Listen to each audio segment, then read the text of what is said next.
চলো এবার ভুতুর অন্নপ্রাশনের লাস্ট সিরিজটা শেষ করে ফেলি। তো সকালবেলা চা খেয়েই ছাদে চলে গেছিলাম ভুতুকে নিয়ে, ওর মামা আর আমি দেখতে রান্নার জোগাড়জাতি কত দূর। তো এখানে ডেকোরেটর আসে, চেয়ার ফিয়ার তো রেখেই দিয়েছে, প্লাস লাইটও লাগিয়ে দিয়ে গেছে।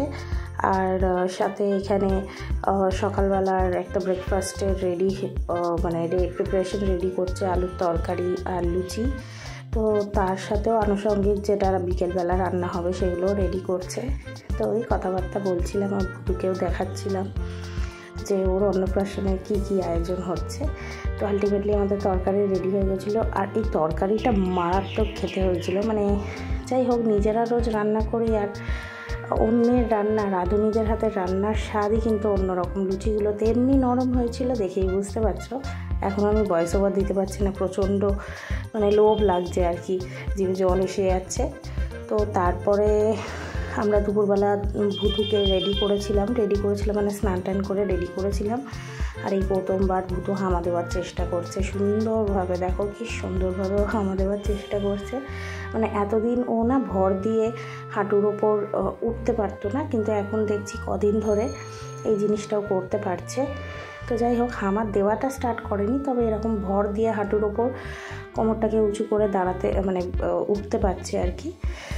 পড়ে যাচ্ছে বারবার, তবুও চেষ্টা করছে। তো এইটা দেখে আরও আনন্দ হচ্ছিল আমার আর ভুতুর বাবার, বাড়ির সবারই অ্যাকচুয়ালি। তো এইভাবে ভুতুর দিদার দেওয়া আংটিটা পরে কিছু ফটোশ্যুটও হচ্ছিল। তো তারপরে রাত্রিবেলা তো আমি রেডি হতে চলে গেছিলাম সন্ধ্যাবেলা। আর অনেকে এসেছিলো, সব ক্লিপিংস নেওয়া সম্ভব হয়নি কারণ প্রচণ্ড বিজি ছিলাম।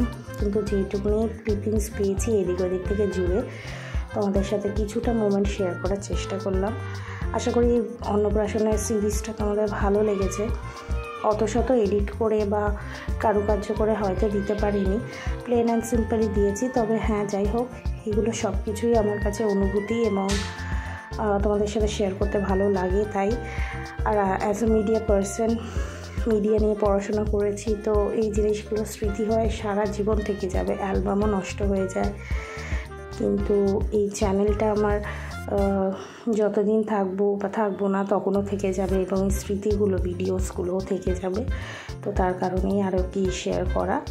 তো চলো, বেশি বকবক করবো না, তোমরা দেখতে থাকো পুরো ব্লগটা। আর কি কি রান্না হয়েছিল সেগুলো তো তোমরা ব্লগে দেখলেই বুঝতে পারবে।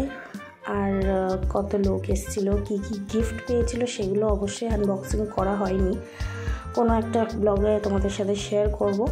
তো চলো, এখনের জন্য তোমরা ব্লগটা এনজয় করো।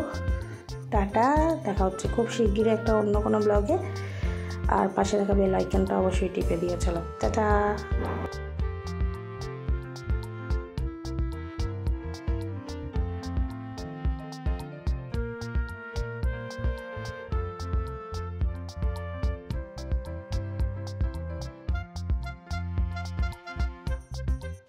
চলো, আরও একবার না এসে পারলাম না, কারণ তোমাদের মেনুগুলো একবার ফটফট করে বলেই দিই, কারণ দেখে হয়তো কতটা কি বুঝতে পারবে। তো এখানে মাটন কিমা দিয়ে ডিমের ডেভিল বানানো হচ্ছিল, যেটা প্রসেসটা আমি দেখাতে পারলাম না ঠিকই কাজের ব্যস্ততায়, কিন্তু ওই আর কি লাস্ট মোমেন্টে যখন কোটিং করা হচ্ছিল তখন আমি গিয়েছিলাম।